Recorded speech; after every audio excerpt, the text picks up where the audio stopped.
معزز حضرات و خواتین، قبل اس کے کہ اپنی بات شروع کرو، تمام احباب سے گزارش ہے کہ قریب آ جائیں، زیادہ سے زیادہ قریب آ کر یکجا ہو کر سنیں۔ تو معزز حضرات و خواتین، ان تاقراتوں میں مختلف انواع و اقسام کی جو عبادتیں ہمیں انجام دینا ہے،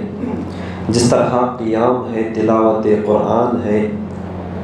دعا ہے، ذکر و اذکار ہے اور توبہ و استغفار ہے، اس کے علاوہ بھی بہت ساری چیزیں ہیں،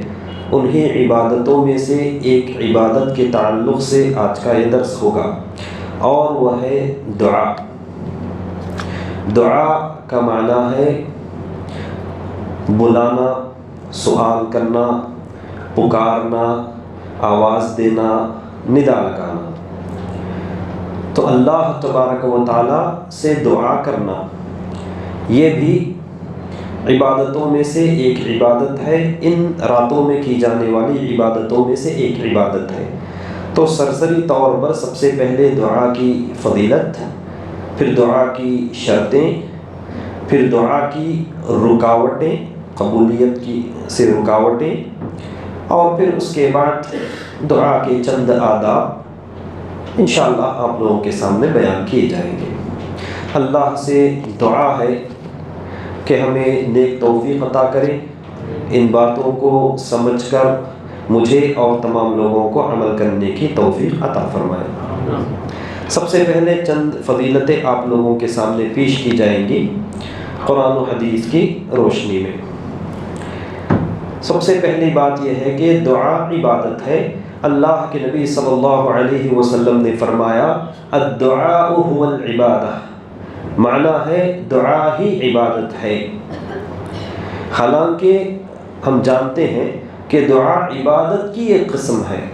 پھر بھی اللہ کے نبی صلی اللہ علیہ وسلم نے فرمایا کہ دعا ہی عبادت ہے، پوری عبادت کو محصور کر دیا دعا کے اندر۔ مطلب یہ ہے کہ دعا اتنی عظیم عبادت ہے کہ اس کو ہی عبادت بتایا گیا ہے۔ اور اسی طرح جب ہم دعا کریں گے تو اللہ تعالیٰ کے حکم کی تعمیل کریں گے، اللہ نے جو ہمیں حکم دیا ہے اس کی پیروی کریں گے، کیونکہ اللہ تبارک و تعالیٰ فرماتا ہے وَقَالَ رَبُّكُمُ ادْعُونِي أَسْتَجِبْ لَكُمْ إِنَّ الَّذِينَ يَسْتَكْبِرُونَ عَنْ عِبَادَتِي سَيَدْخُلُونَ جَهَنَّمَ دَاخِرِينَ۔ اور تمہارے رب کا یہ حکم ہے کہ مجھ ہی کو پکارو اور میں تمہاری دعا کو قبول کروں گا۔ وہ لوگ جو میری عبادت سے تکبر کرتے ہیں، اعراض کرتے ہیں، عنقریب ذلیل ہو کر جہنم میں داخل ہوں گے۔ اور اسی طرح اللہ کے پاس سب سے باعزت اونچے مقام والی کوئی چیز ہے تو دعا ہے۔ کیوں؟ اس لیے کہ جب بندہ ذلیل ہو کر، عاجزی، انکساری، گڑ گڑا کر اللہ سے دعا کرتا ہے تو اللہ تبارک و تعالیٰ کو حیا ہوتی ہے کہ اس کے ہاتھوں کو خالی اور صفر لوٹا دے، تو اس دعا کا مقام اللہ کے پاس بہت اونچا ہو جاتا ہے، ارفع اور بلند ہو جاتا ہے۔ اسی لیے نبی صلی اللہ علیہ وسلم نے فرمایا لیس شیء اکرم علی اللہ من الدعاء، اللہ تبارک و تعالیٰ کے پاس سب سے معزز و مکرم اور عزت والی چیز دعا ہے۔ اور اسی طرح ہم جب اللہ سے دعا کرتے ہیں، اللہ کو پکارتے ہیں، اللہ سے سوال کرتے ہیں تو اللہ تعالیٰ خوش ہوتا ہے۔ اس کے مقابلے میں بندوں سے جب ہم کچھ مانگتے ہیں تو لوگ غصہ ہونے لگتے ہیں، لیکن اللہ تبارک و تعالیٰ کی یہ صفت اس کے برعکس ہے۔ اللہ کو جتنا پکارو اتنا تم سے خوش ہوتا ہے، راضی ہوتا ہے۔ جتنا زیادہ تم اللہ سے دعا کرو تو اس کا غضب، اللہ کا غضب دور ہوتا ہے، بچ جاتے ہو اللہ کے غضب سے۔ نبی صلی اللہ علیہ وسلم نے فرمایا من لم يسأل اللہ یغضب علیہ، جو اللہ سے دعا نہیں کرتا، سوال نہیں کرتا تو اللہ تعالیٰ اس سے ناراض ہوتا ہے، غضبناک ہوتا ہے۔ اور اسی طرح سب سے عاجز، سب سے بے بس، سب سے لاچار آدمی وہ ہے جو دعا نہیں کرتا ہے۔ کیوں؟ اس لیے کہ سب سے آسان چیز دعا کرنا ہے، سب سے ہلکی چیز، آسان چیز۔ اگر وہ بھی نہیں کر سکتا تو اس سے زیادہ بیکار، لاچار، بے بس اور بے کس آدمی دنیا میں نہیں ہے۔ اسی لیے نبی صلی اللہ علیہ وسلم نے فرمایا اعجز الناس من عجز عن الدعاء، لوگوں میں سب سے عاجز آدمی، سب سے کمزور آدمی وہ ہے جو دعا سے عاجز ہو جائے۔ تو اسی لیے آسان چیز ہے، اپنے فائدے کے لیے اللہ کے سامنے چند باتیں کہنا ہے، اور اسی طرح دعا بلاؤں کو ٹالتی ہے۔ وہ بلا جو اتر چکی ہے، وہ آفت جو ابھی نہیں اتری ہے، اس کو بھی ٹالتی ہے، جیسا کہ نبی صلی اللہ علیہ وسلم نے فرمایا من فتح له منکم باب الدعاء فتحت له ابواب الرحمہ، تم میں سے جس شخص کے لیے دعا کا دروازہ کھل گیا اس کے لیے آسمان رحمت کے دروازے کھول دیے گئے۔ وما سئل اللہ شیئا احب الیہ من العافیہ، اللہ کو سب سے زیادہ محبوب چیز جس کی تم دعا کرو گے اور اللہ کو پسند ہے وہ عافیت ہے۔ اور نبی صلی اللہ علیہ وسلم نے فرمایا ان الدعاء ينفع مما نزل ومما لم ينزل، دعا فائدہ دیتی ہے، نفع پہنچاتی ہے، اس آفت کو بھی ٹالتی ہے جو اتر چکی ہے اور اس آفت کو بھی جو اتری نہیں ہے۔ پھر اس کے بعد نبی صلی اللہ علیہ وسلم نے کہا علیکم عباد اللہ بالدعاء، اے اللہ کے بندو دعا کو لازم پکڑو، مضبوطی سے تھامو، اس کو نہ چھوڑو۔ اور نبی صلی اللہ علیہ وسلم نے فرمایا لا یغنی حذر من قدر، آدمی جتنا بھی جتن کر لے تقدیر سے بچ نہیں سکتا، تقدیر کے فیصلے سے بچ نہیں سکتا۔ پھر فرمایا والدعاء ينفع مما نزل ومما لم ينزل وان البلاء لا ينزل فيلتقيان فيعتلجان الى يوم القيامة۔ اس کے بعد جو اللہ تبارک و تعالیٰ سے دعا کرتا ہے تو اللہ تعالیٰ اس کی مدد کرتا ہے، نصرت کرتا ہے، اللہ اس کے ساتھ ہوتا ہے۔ نبی صلی اللہ علیہ وسلم نے فرمایا، حدیث قدسی میں ہے کہ اللہ تبارک و تعالیٰ فرماتا ہے انا عند ظن عبدی بی وانا معه اذا دعانی، جیسا میرا بندہ میرے تعلق سے گمان کرتا ہے اس طرح میں اس کے ساتھ ہوں، اور جب وہ مجھ سے دعا کرتا ہے تو میں اس کے ساتھ ہوتا ہوں۔ یعنی مطلب یہ ہے کہ اس کی تائید کرتا ہوں، اس کی نصرت کرتا ہوں، اس کی مدد اور اعانت کرتا ہوں۔ اور اسی طرح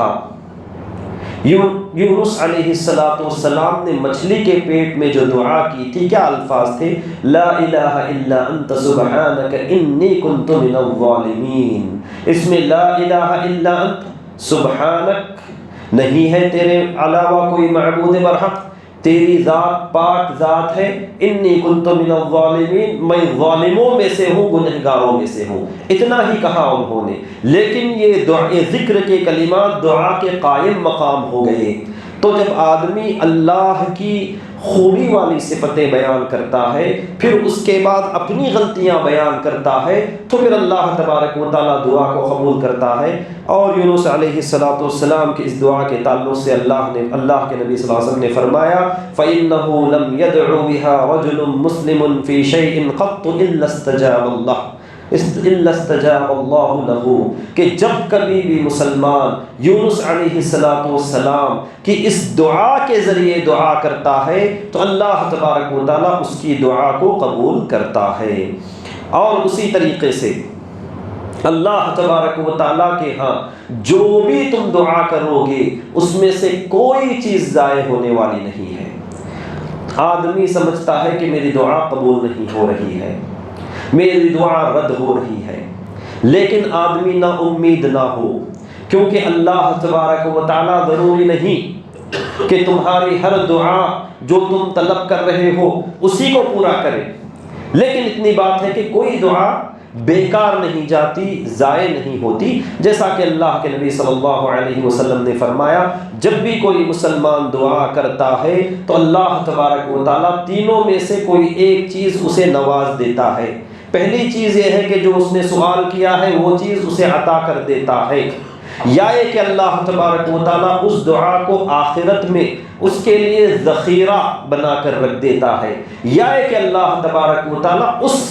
دعا کے بدلے میں جو اس نے سوال کیا ہے اس کے بجائے اللہ تبارک و تعالیٰ اسی جیسی کوئی آفت اور بلا کو ٹال دیتا ہے۔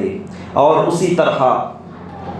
انبیاء علیہم الصلاۃ والسلام کا یہ شیوا رہا ہے، ان کا طریقہ رہا ہے کہ ہمیشہ کثرت سے دعا کیا کرتے تھے۔ اللہ تبارک و تعالیٰ نے سورۃ الانبیاء میں ان کے تعلق سے فرمایا انہم كانوا يسارعون في الخيرات ويدعوننا رغبا ورهبا وكانوا لنا خاشعين، کہ نیک اعمال میں بڑی تیزی کرتے تھے انبیاء علیہم السلام، اور ہم سے دعا کرتے تھے رغبت کے ساتھ، امید کے ساتھ، اور خوف و رغبت کے ساتھ، اور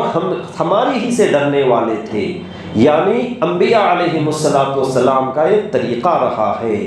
اور اسی طریقے سے دشمنوں پر اگر کامیابی ہونا ہے اور دنیا کے کسی بھی معاملے میں ہمیں کامیابی ہونا ہے تو کثرت سے ہمیں دعا کرنا چاہیے، جیسا کہ طالوت کا واقعہ ہے، طالوت اور ان کے ساتھ والوں کا سورۃ البقرہ میں، کہ جب جالوت اور ان کے ساتھ والوں سے لڑنے کے لیے نکلے، قتال کے لیے نکلے، اور طالوت کے ساتھ داؤد علیہ السلام بھی تھے، تو وہاں پر انہوں نے کیا دعا کی تھی؟ ربنا افرغ علینا صبرا وثبت اقدامنا وانصرنا علی القوم الکافرین، کہ اللہ ہمیں صبر عطا فرما، ہمارے قدموں کو ثابت قدم فرما، اور دشمنوں پر ہمیں فتح و نصرت عطا فرما۔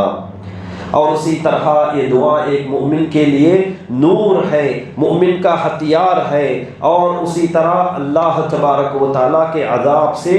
نجات اور بچاؤ کا ذریعہ ہے۔ تو میرے دینی بھائیوں، یہ چند فضیلتیں اور کچھ اہمیت ہے دعا کی، ورنہ اس کے تعلق سے جتنا بھی کہا جائے کم ہے، سینکڑوں کتابیں لکھی گئی ہے، ہزاروں صفحات سیاہ کیے گئے ہیں، علماء نے بہت کچھ لکھا ہے اس کے بارے میں، لیکن ہم یہاں پر چند اشارے کرتے ہوئے بات کو آگے بڑھاتے ہیں۔ اب چلیے ہم بیان کرتے ہیں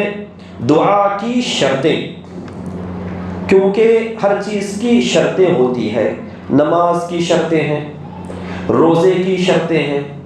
حج کی شرطیں ہیں، تو اسی طریقے سے دعا کی بھی شرطیں ہیں۔ اگر وہ چیز ہے تو دعا ہے، دعا فائدہ دے گی، دعا کام دے گی، ورنہ کام نہیں دے گی۔ تو اس کی اہل علم نے 5 شرطیں بتائی ہیں۔ سب سے پہلی شرط یہ ہے کہ دعا میں اخلاص ہو، دعا میں اخلاص ہو، صرف اللہ تبارک و تعالیٰ سے دعا کی جائے، اس میں کسی بھی قسم کا کوئی بھی شائبہ نہ ہو، کسی بھی قسم کی باہر کی چیز داخل نہ ہو، کوئی ریاکاری نہیں، دکھاوا نہیں، کوئی دنیا طلب کرنا مقصد نہ ہو، شہرت نہ ہو، چرچا نہ ہو، کسی غیر کو شریک نہ کیا جائے، اللہ سے خالص جو ہے دعا طلب کی جائے، اس میں پورا اخلاص ہو، پورا یقین ہو اللہ تبارک و تعالیٰ پر۔ اللہ تبارک و تعالیٰ قرآن کریم میں فرماتا ہے وَادْعُوهُ مُخْلِصِينَ لَهُ الدِّينَ، ایک اور جگہ اللہ تبارک و تعالیٰ فرماتا ہے فَادْعُوا اللَّهَ مُخْلِصِينَ لَهُ الدِّينَ، کہ اللہ تبارک و تعالیٰ سے دعا کرو اخلاص کے ساتھ۔ اور اسی طرح حدیث میں نبی صلی اللہ علیہ وسلم چھوٹے بچے ابن عباس رضی اللہ عنہما کو سمجھاتے ہوئے، سکھاتے ہوئے، نصیحت کرتے ہوئے فرمائے کہ وَإِذَا سَأَلْتَ فَاسْأَلِ اللَّهَ وَإِذَا اسْتَعَنْتَ فَاسْتَعِنْ بِاللَّهِ، جب تم سوال کرو تو اللہ ہی سے سوال کرو، مدد طلب کرو تو اللہ ہی سے مدد طلب کرو۔ اور سورۃ الفاتحہ میں ہم کہتے ہیں إِيَّاكَ نَعْبُدُ وَإِيَّاكَ نَسْتَعِينُ، تیری ہی عبادت کرتے ہیں اور تجھ ہی سے مدد طلب کرتے ہیں۔ پھر اس کے بعد دوسری شرط یہ ہے کہ اس میں شریعت اور نبی صلی اللہ علیہ وسلم کی اتباع ہو، اس لیے کہ جو بھی عمل، جو بھی عبادت، من عمل عملا لیس علیہ امرنا فہو رد، تو دعا ایک شرعی چیز ہے، عظیم عبادت ہے، تو نبی کے طریقے پر ہو ورنہ رد کر دی جائے گی۔ پھر تیسری شرط یہ ہے کہ جب تم دعا کرو تو پورے یقین کے ساتھ کرو، اللہ تبارک و تعالیٰ پر پورا یقین کرو کہ دعا قبول ہوگی۔ کیوں؟ اس لیے کہ ہم کسی انسان سے نہیں طلب کر رہے ہیں، اس ذات سے طلب کر رہے ہیں جس کے پاس بے انتہا خزانے ہیں، لا تعداد خزانے ہیں، کبھی جس میں کمی نہیں ہوتی، اور اسی طرح اس ذات کی صفت یہ ہے کہ عطا کرتا ہے، عطا کرتا ہے، عطا کرتا ہے، کبھی جو ہے عطا کرتے ہوئے نہیں تھکتا،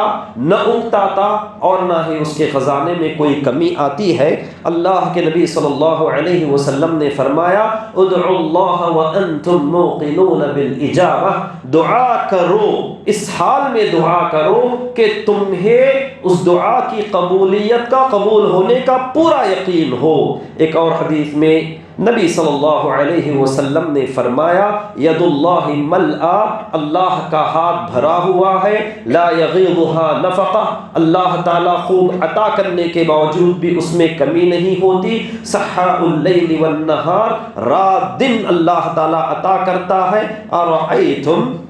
بھلا بتاؤ، ما انفق منذ خلق السماء والارض، جب سے اس نے آسمان و زمین کو پیدا کیا، فَإِنَّهُ لَمْ يَغِضْ مَا فِي يَدِهِ، تو جو اس کے ہاتھ میں ہے اس میں رتی برابر کمی نہیں آئی۔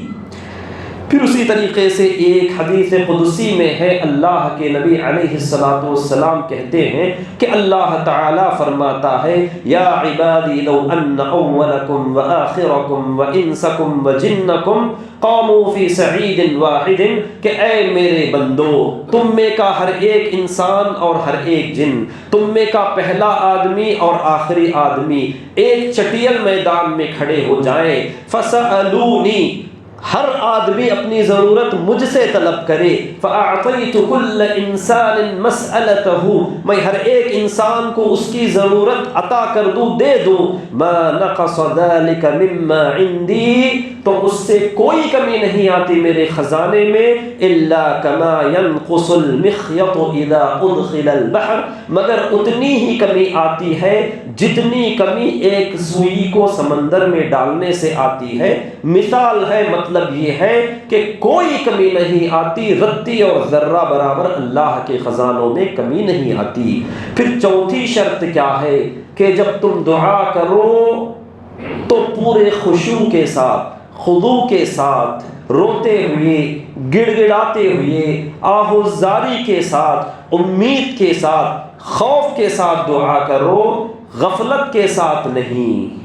پورا مکمل یکسوئی کے ساتھ دعا کرو، سنجیدگی کے ساتھ دعا کرو، دعا کو دعا سمجھ کر کرو، اللہ کا بھی ادب کرو، اور اپنی ضرورت بھی اللہ تبارک و تعالیٰ کے سامنے جس طرح پیش کرنا ہے اس طرح پیش کرو۔ اللہ تبارک و تعالیٰ نے جیسا کہ اس سے پہلے آیت گزر چکی ہے کہ انبیاء علیہم السلام کے تعلق سے فرمایا یدعوننا رغبا ورہبا وکانوا لنا خاشعین، کہ جب دعا کرتے تھے رغبت کے ساتھ، امید کے ساتھ، اور خوف و رہبت کے ساتھ دعا کرتے تھے۔ اور ابن رجب رحمہ اللہ کہتے ہیں کہ دعا کی شرطوں میں سب سے عظیم شرط یہ ہے، سب سے بڑی شرط یہ ہے کہ پوری رغبت و رہبت کے ساتھ، پوری دلچسپی کے ساتھ، آہوزاری کرتے ہوئے، گڑ گڑاتے ہوئے، روتے ہوئے، خشوع و خضوع کے ساتھ دعا کی جائے۔ اور نبی صلی اللہ علیہ وسلم نے ایک اور حدیث میں فرمایا ادعوا اللہ وانتم موقنون بالاجابہ، اللہ سے دعا کرو اس حال میں کہ تمہیں قبولیت کا پورا یقین ہو، اور یہ جان لو ان اللہ لا يستجیب دعاء من قلب لاہ غافل، کہ اللہ تبارک و تعالی ایسے دل کی دعا قبول نہیں کرتا جو غافل ہے، لہو العلم میں مبتلا ہے۔ اور اللہ تبارک و تعالیٰ فرماتا ہے وَاذْكُرْ رَبَّكَ تَضَرُّعًا وَخِيفَةً وَدُونَ الْجَهْرِ مِنَ الْقَوْلِ بِالْغُدُوِّ وَالْآصَالِ وَلَا تَكُن مِّنَ الْغَافِلِينَ، اپنے رب کو یاد کرو گڑ گڑاتے ہوئے، وَخِيفَةً ڈرتے ہوئے، وَدُونَ الْجَهْرِ مِنَ الْقَوْلِ آہستہ سے، بالغدو والآصال صبح شام، ولا تکن من الغافلین غفلت میں نہ چلے جاؤ۔ تو ذکر جب کرو اور دعا جب کرو تو پوری یکسوئی کے ساتھ، دلچسپی کے ساتھ، عاجزی کے ساتھ، خشوع و خضوع کے ساتھ دعا کرو۔ اس کے بعد آخری شرط یہ ہے کہ جب تم دعا کرو تو ٹھوس دعا کرو، مضبوط دعا کرو، اٹل دعا کرو، اللہ تبارک و تعالیٰ کے اوپر نہ چھوڑ دو۔ یہ نہ کہو کہ اے اللہ تو چاہے تو میری دعا قبول فرما، تو چاہے تو میری دعا نہ قبول فرما، کیونکہ اس قسم کا سلوک، اس قسم کا معاملہ اور برتاؤ انسانوں کے ساتھ ہوتا ہے، انسانوں کو مجبور کیا جا سکتا ہے، کیونکہ اس کی مرضی کے خلاف اس کو مجبور کیا جا سکتا ہے، لیکن اللہ کو کوئی مجبور نہیں کر سکتا۔ اللہ تبارک و تعالیٰ آپ کی دعا کو قبول کرنے پر پوری قدرت رکھتا ہے۔ تو اسی لیے نبی صلی اللہ علیہ وسلم نے فرمایا اذا دعا احدکم فلیعزم فی الدعاء، جب تم میں کا کوئی شخص دعا کرے تو ٹھوس دعا کرے، مضبوط اور اٹل دعا کرے، ولا یقل، یہ نہ کہے اللہم اے اللہ ان شئت اعطنی فإن اللہ لا مستکرہ لہ، کہ اے اللہ تو چاہے تو مجھے عطا فرما، اس لیے کہ اللہ کو کوئی مجبور نہیں کر سکتا۔ ایک اور حدیث میں ہے لا یقولن احدکم اللہم اغفر لی ان شئت اللہم ارحمنی ان شئت، تم میں کا کوئی شخص ہرگز یہ نہ کہے کہ اے اللہ تو میری مغفرت کر اگر تو چاہے، اے اللہ تو مجھ پر رحم کر اگر تو چاہے، ولیکن لیعزم المسئلہ، ہمیشہ اپنے سوال کو ٹھوس اور محکم اور مضبوط بنائیے، وَلْيُعَظِّمِ الرَّغَبَةَ فَإِنَّ اللَّهَ لَا يَتَعَاظَمُهُ شَيْءٌ إِلَّا أَعْطَاهُ۔ تو یہ 5 شرطیں ہیں دعا کرنے کی۔ پھر اسی طریقے سے شرطوں کے ساتھ ساتھ بعض رکاوٹیں ہیں، بعض موانع ہیں جو دعا کی قبولیت کو روک دیتی ہیں، یہ بھی جاننا ضروری ہے، اور ہمیں ان موانع اور رکاوٹوں سے بچنا بھی چاہیے، بچنا ضروری ہے، ورنہ ہماری کی ہوئی دعا بیکار ہو جاتی ہے، رائگاں ہو جاتی ہے۔ ہم یہ سمجھتے ہیں کہ ہم دعا کر رہے ہیں، دعا قبول نہیں ہو رہی ہے، حالانکہ ہمارے اندر کوئی کمی ہوتی ہے جس کی وجہ سے یہ دعا رک جاتی ہے۔ تو یہ 5 رکاوٹیں ہیں، ان میں سے ایک ہے حرام کمائی، دوسری ہے دعا میں جلد بازی کر کے دعا کو چھوڑ دینا، اور تیسری ہے گناہوں کا ارتکاب، چوتھا ہے فرائض میں کوتاہی، اور 5ویں ہے ایسی دعا جو غلط دعا ہو، گناہ کی دعا وغیرہ ہو۔ تو پہلی چیز کیا ہے؟ حرام چیزوں میں توسع، حرام کاری یا حرام کمائی۔ لمبی حدیث ہے، معروف و مشہور حدیث ہے کہ نبی صلی اللہ علیہ وسلم نے ایک مرتبہ سب سے پہلے صحابہ کے سامنے کھڑے ہوئے، پھر اس کے بعد کہا، قرآن کریم کی 2 آیتیں پڑھی۔ پہلی آیت ہے یا ایھا الناس، نبی صلی اللہ علیہ وسلم نے سب سے پہلے یہ کہا یا ایھا الناس، اے لوگو، ان اللہ طیب لا یقبل الا طیبا، اللہ طیب اور پاک ہے اور صرف پاک چیز کو قبول کرتا ہے، وان اللہ تعالی امر المؤمنین بما امر به المرسلین، اور اللہ تبارک و تعالی نے مومنین کو وہی حکم دیا ہے جو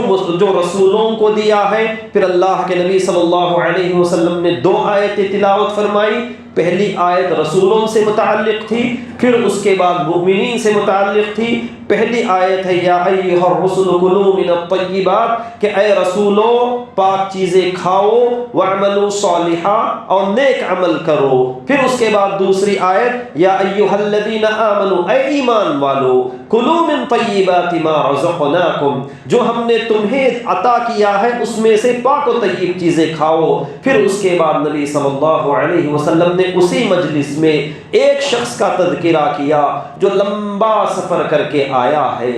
غور کیجئے الفاظ پر، لمبا سفر کر کے آیا ہے۔ پھر اس کے بعد اشعث، اس کے بال بکھرے ہوئے ہیں، اغبر، اور اس کا جسم اور اس کے کپڑے خاک آلود ہے، مٹی آلود ہے، مطلب یہ ہے کہ بہت ہی بری حالت ہے، بوسیدہ حالت ہے، خستہ حالت ہے۔ یمد یدیہ الی السماء، اپنے دونوں ہاتھوں کو آسمان کی طرف اٹھائے ہوئے ہے اور دعا کر رہا ہے یا رب یا رب، اے میرے رب، اے میرے رب۔ تو علماء نے کہا ہے کہ اتنی ساری حالتیں اور کیفیتیں جمع ہو گئی ہے کہ اللہ تبارک و تعالیٰ عام طور پر جس کی یہ کیفیت اور حالت ہو اس کی دعا قبول کر ہی لیتا ہے۔ مثال کے طور پر اس میں یہ ہے کہ سفر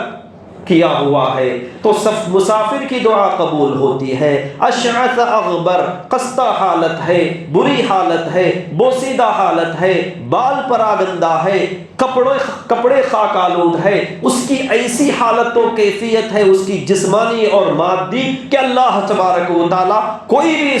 اس حالت میں دعا کرے تو اس کی دعا قبول ہوتی ہے۔ پھر اس کے بعد آسمان کی طرف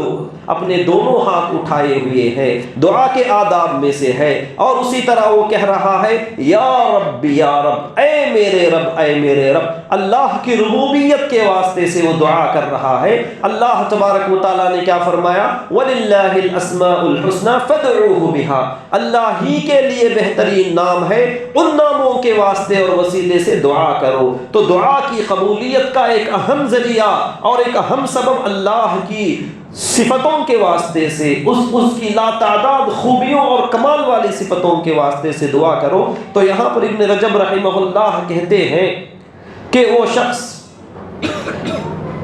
وَمِنْهَا الْإِلْحَاحُ عَلَى اللَّهِ بِقَوْلِ يَا رَبِّ يَا رَبِّ وَهُوَ مِنْ أَعْظَمِ مَا يُطْلَبُ بِهِ إِجَابَةُ الدُّعَاء، کہ دعا کی قبولیت میں سے ایک سبب یہ ہے کہ تم یا رب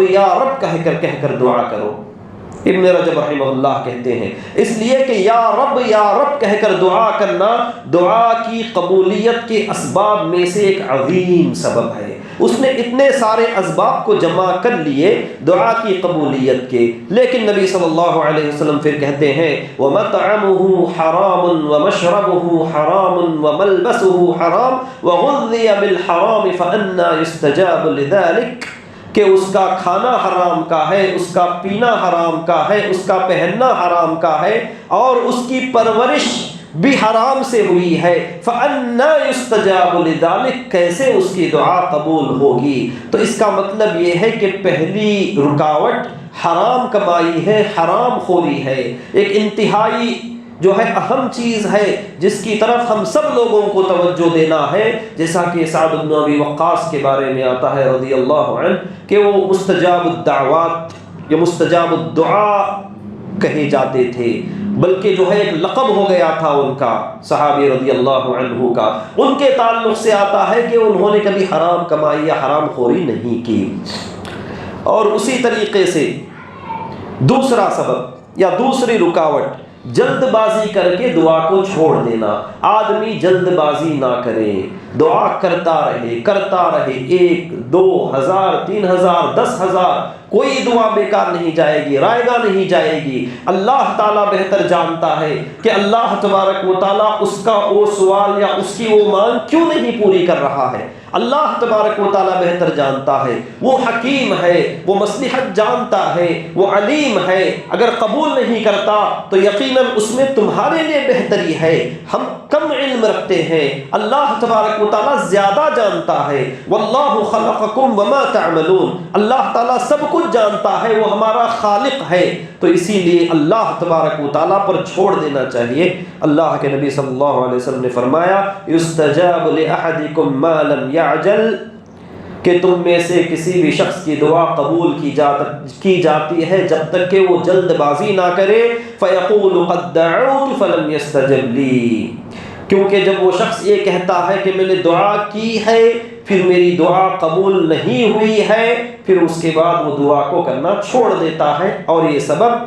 یہ اس وجہ سے اس کی دعا رد ہو جاتی ہے۔ ایک اور حدیث میں نبی صلی اللہ علیہ وسلم نے فرمایا لا يزال يستجاب للعبد ما لم يدع بإثم او قطيعة رحم، کہ برابر بندے کی دعا قبول ہوتی رہتی ہے جب تک کہ وہ گناہ کی یا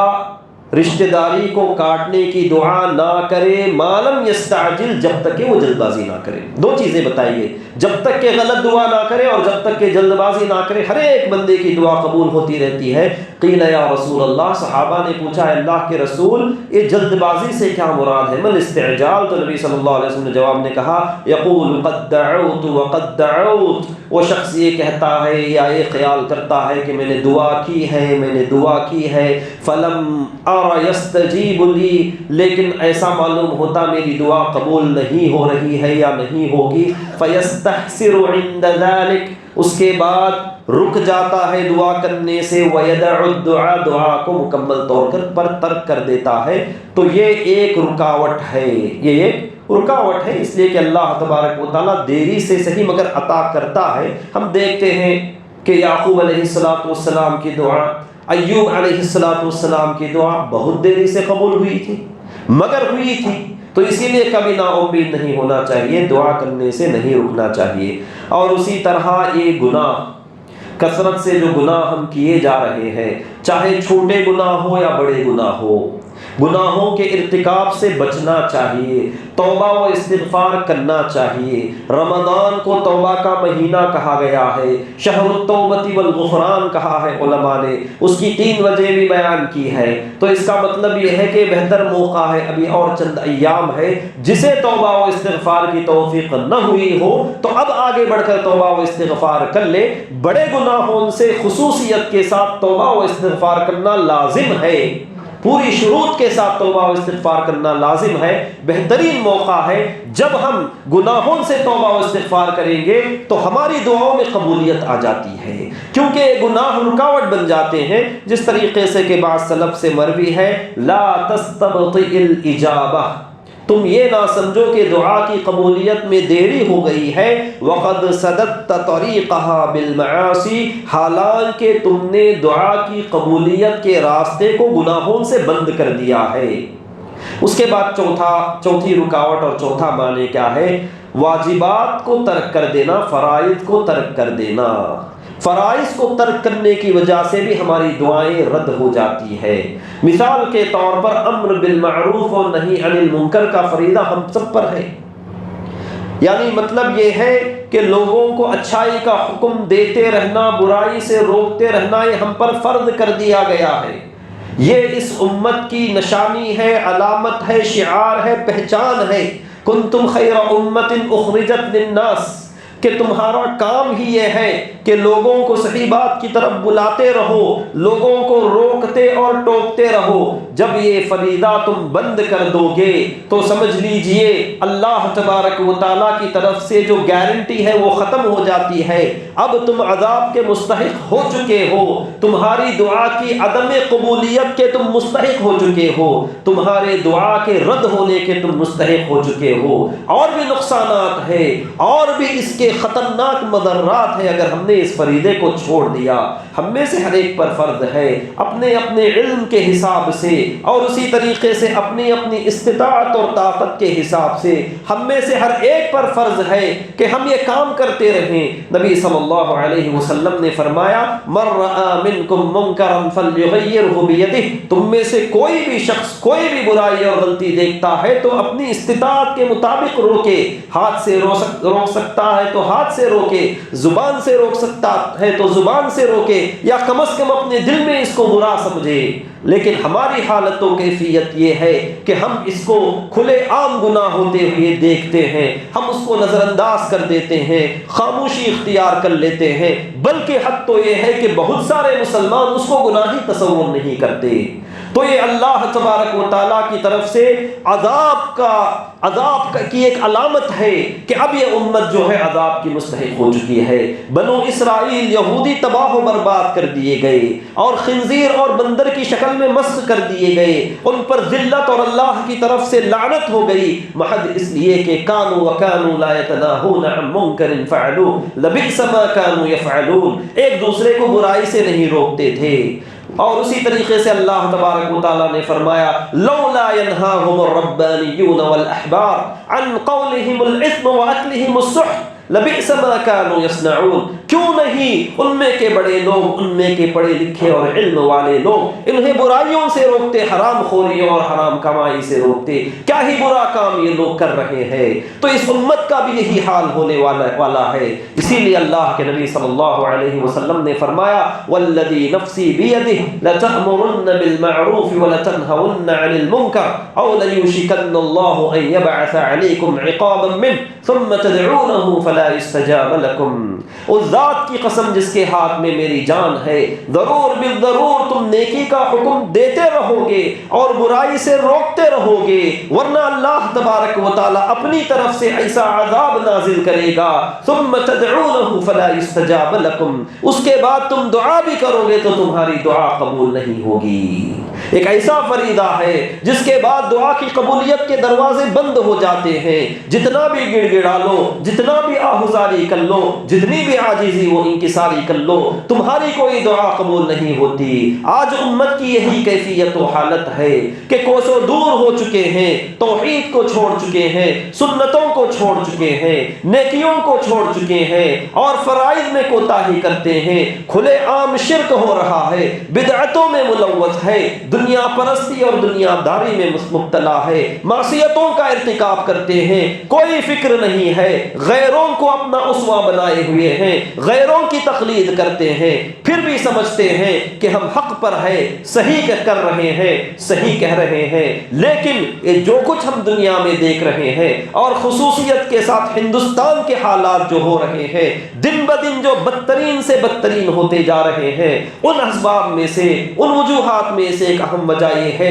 کہ ہم نے اس فریضے کو چھوڑ دیا ہے۔ ہم میں سے ہر مرد اور عورت پر، جوان اور بوڑھے پر فرض ہے کہ اس فریضے کی اہمیت کو جانے اور اس پر عمل کرے، ورنہ یہ دعائیں کوئی کام نہیں دینے والی ہیں، دعائیں بھی اللہ تبارک و تعالی رد کر دیتا ہے۔ اور اس کے بعد پانچویں رکاوٹ کیا ہے؟ غلط دعا کرنا۔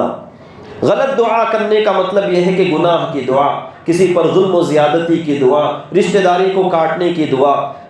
نبی صلی اللہ علیہ وسلم نے فرمایا ما من مسلم يدعو الله بدعوة ليس فيها اثم ولا قطيعة رحم الا اعطاه الله بها احدى ثلاث۔ نبی صلی اللہ علیہ وسلم نے فرمایا کہ جو بھی مسلمان ہے اور جو بھی وہ دعا کرتا ہے جس میں کہ گناہ نہ ہو اور رشتہ داری کو کاٹنے کی بات نہ ہو، تو اللہ تبارک و تعالیٰ اس کو تینوں میں سے ایک چیز عطا کر دیتا ہے جو اس سے پہلے گزر چکی ہے۔ پہلی چیز یہ ہے کہ اس کی دعا ابھی قبول کر دیتا ہے، یا ہے کہ اس دعا کو اس کے لیے آخرت میں ذخیرہ بنا کر رکھ دیتا ہے، یا ہے کہ اس دعا کے عوض میں اللہ تبارک و تعالیٰ اسی جیسی اور کوئی بلا کو ٹال دیتا ہے۔ تو جب صحابہ نے یہ بات سنی تو ان کا جذبہ دیکھیے، ان کا ایمان دیکھیے، تو انہوں نے نبی صلی اللہ علیہ وسلم سے کہا اذن نکثر، پھر تو ہم خوب دعا کریں گے۔ تو نبی صلی اللہ علیہ وسلم نے فرمایا اللہ اکثر، پھر تو اللہ تبارک و تعالیٰ خوب دعاؤں کو قبول کرے گا۔ تو اللہ تبارک و تعالیٰ کی طرف سے کمی نہیں ہے، یہ ہمارے اندر کمی ہے جس کی وجہ سے ہماری دعائیں رد ہوتی ہیں اور ہماری دعائیں قبول نہیں ہوتی۔ اب چلیے ہم آداب کی طرف اشارہ کرتے ہوئے آگے بڑھتے ہیں۔ سرسری طور پر آداب کی طرف اشارہ کریں گے اس لیے کہ وقت ناکافی ہے، لیکن اشارہ کرتے ہوئے بات کو مکمل کرتا ہوں۔ جب تم دعا کرو تو سب سے پہلے اللہ تبارک و تعالیٰ کی تعریف کرو، اس کی حمد و ثنا بیان کرو، پھر اس کے بعد اللہ کے رسول صلی اللہ علیہ وسلم پر درود پڑھو۔ حدیثیں تو بیان نہیں کروں گا میں، لیکن صرف اشارہ کرتے ہوئے اپنی بات کو آگے بڑھاتا ہوں۔ ابن قیم رحمہ اللہ کہتے ہیں کہ نبی صلی اللہ علیہ وسلم پر دعا کے 3 مراتب ہے۔ دعا میں نبی صلی اللہ علیہ وسلم پر درود کے 3 مراتب ہے۔ پہلا یہ ہے کہ تم اللہ کی حمد و ثنا کے بعد درود پڑھو نبی صلی اللہ علیہ وسلم پر، اور دوسرا مرتبہ یہ ہے کہ حمد و ثنا کے بعد بھی پڑھو، درمیان دعا میں بھی نبی علیہ الصلوۃ والسلام پر درود پڑھو، اور دعا کے آخر میں بھی اللہ کے نبی صلی اللہ علیہ وسلم پر درود پڑھو۔ اور ایک یہ حالت ہے کہ شروع میں درود پڑھو حمد و ثنا کے بعد، آخر میں درود پڑھو اور درمیان میں اپنی دعا کو رکھو۔ اور اسی طرح باوضو ہو کر دعا کرو، قبلے کا رخ کر کے دعا کرو، اور اسی طرح اپنے دونوں ہاتھوں کو اٹھا کر دعا کرو۔ یہ دعا کے آداب میں سے ہے۔ اٹھانے کا مطلب یہ نہیں کہ اس طرح اوپر اٹھاؤ، کاندھے کے برابر اٹھانا ہے اپنے ہاتھوں کو۔ اور اسی طرح دعا میں اصل یہ ہے کہ آہستہ سے دعا کرو، اونچی آواز میں دعا نہ کرو۔ جیسا کہ اس سے پہلے آیت گزر چکی ہے، آہستہ سے دعا کرو، اور اسی طرح بہتر یہ ہے کہ تمہاری دعائیں رات کی تنہائیوں یا اپنے گھر کی تنہائیوں میں ہو، نہ کہ لوگوں کے سامنے۔ خلوت میں دعا زیادہ بہتر ہوتی ہے جلوت میں۔ اور اسی طریقے سے سب سے پہلے انسان، ایک آدمی سب سے پہلے اپنے لیے دعا کرے، پھر اس کے بعد اپنے والدین کے لیے دعا کرے، پھر اس کے بعد دیگر دوست و احباب اور دیگر مؤمنین کے حق میں دعا کرے۔ اور جب تم دعا کرو تو 3 مرتبہ تکرار کے ساتھ دعا کرو، 3 مرتبہ اس چیز کو طلب کرو جیسا کہ نبی صلی اللہ علیہ وسلم کو یہ پسند تھا۔ اور جب دعا کرو جیسا کہ بات گزر چکی ہے تو عزم کے ساتھ ٹھوس دعا کرو، اللہ کی مشیت کے حوالے نہ کر دو اپنی دعا کو۔ اور جب دعا کرو تو جوامع الکلم، جیسا کہ نبی صلی اللہ علیہ وسلم کی دعائیں جامع ہوتی تھی، کم سے کم کلمات ہوتے تھے اور زیادہ سے زیادہ معنی پایا جاتا تھا۔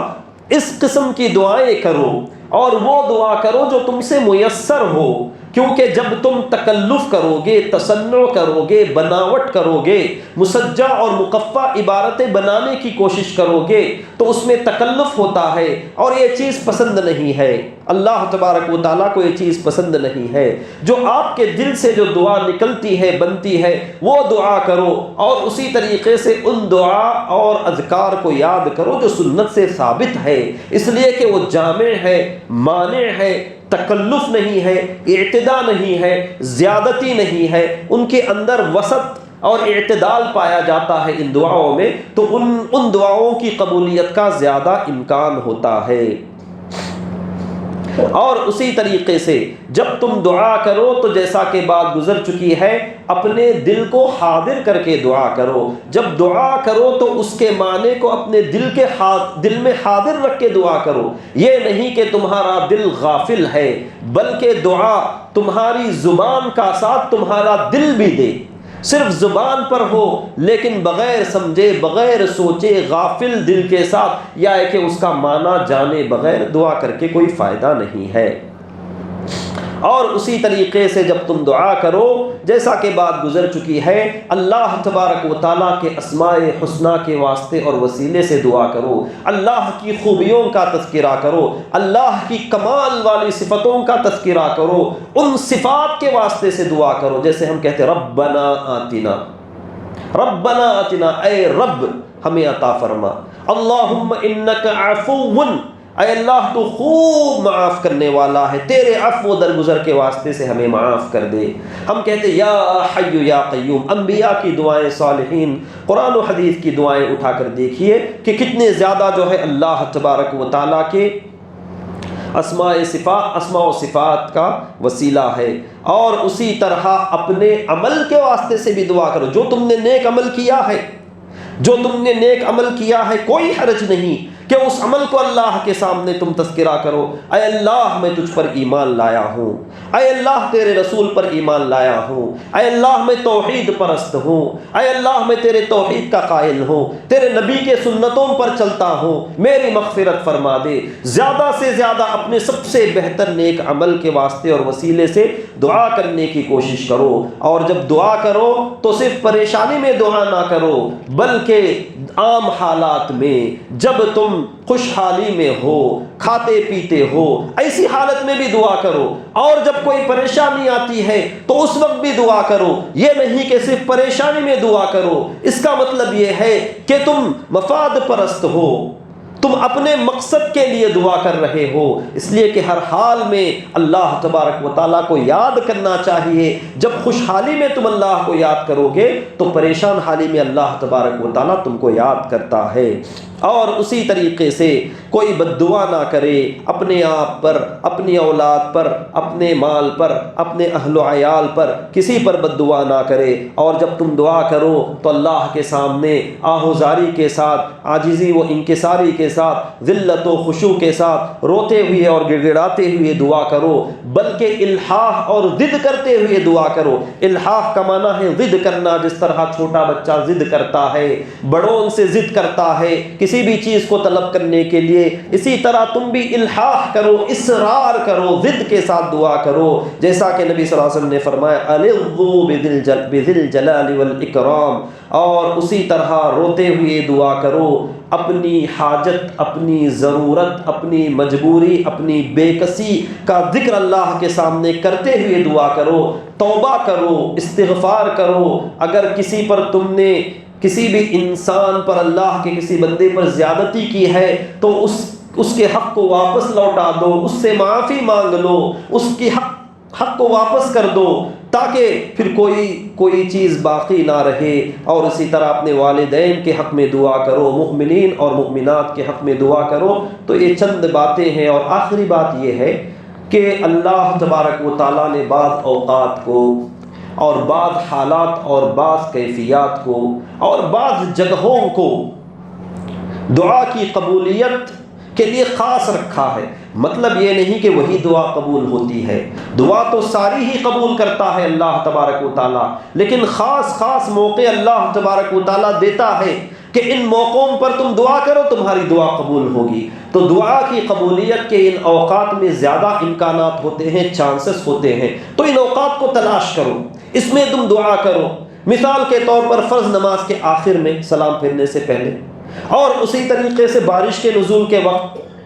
اور اسی طریقے سے رات کے آخری تہائی حصے میں اللہ تبارک و تعالیٰ آسمانی دنیا پر اترتا ہے اور کہتا ہے کون ہے جو مجھے پکارے میں اس کی پکار کو سنوں، کون ہے استغفار کرے اس کی مغفرت کروں، کون ہے سوال کرے اسے میں عطا کروں، کون ہے دعا کرے اس کی دعا کو قبول کروں۔ تو ایسے اوقات ہوتے ہیں، ان اوقات کو بہت سارے اوقات ہیں، ان اوقات کے بارے میں پڑھیے، اسٹڈی کیجئے، جانیے، اور ان اوقات کو تلاش کر کے دعا کیجئے، تو اللہ تبارک و تعالی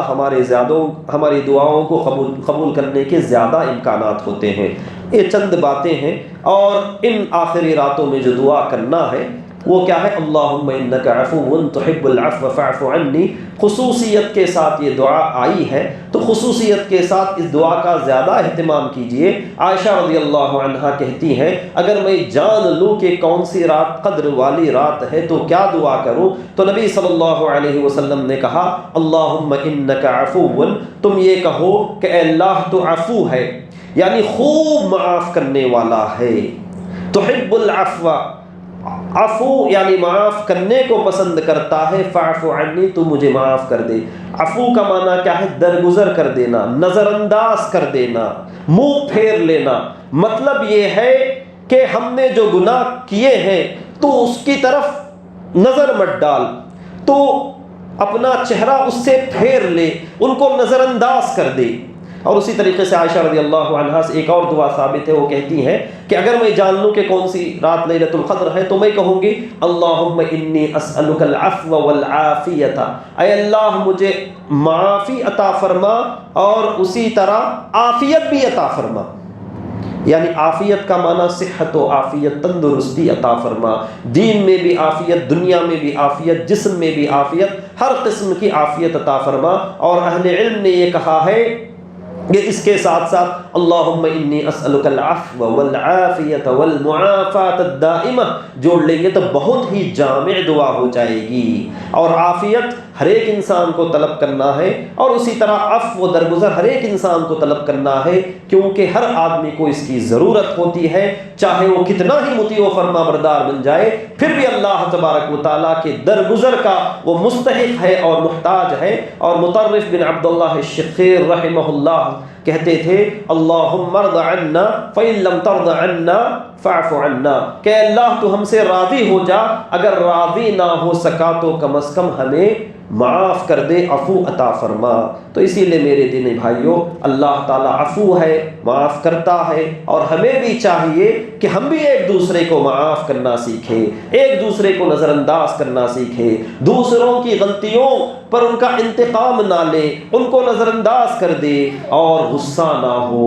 تو بہت ساری باتیں ہیں اس تعلق سے، اللہ سے دعا ہے کہ ہمیں عفو و عافیت عطا فرمائے۔ اللہم آمین، وآخر دعوانا الحمد للہ رب العالمین، وصلی اللہ علی نبینا محمد وعلی آلہ وصحبہ وسلم۔